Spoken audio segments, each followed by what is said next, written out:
Welcome to Work Global News, where we spotlight the latest trends shaping work, leadership, and career success. Today's Career Advice Spotlight asks a critical question.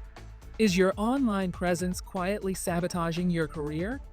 In an era where first impressions are often made through Google searches and LinkedIn profiles, what recruiters find or don't find can make or break your next opportunity.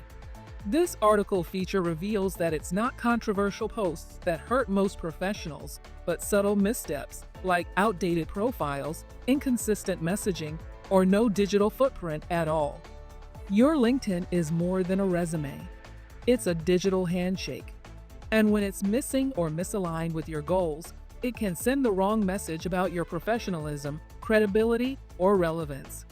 The article also breaks down 5 red flags that could be costing you opportunities, from posting off brand content to not showcasing your achievements.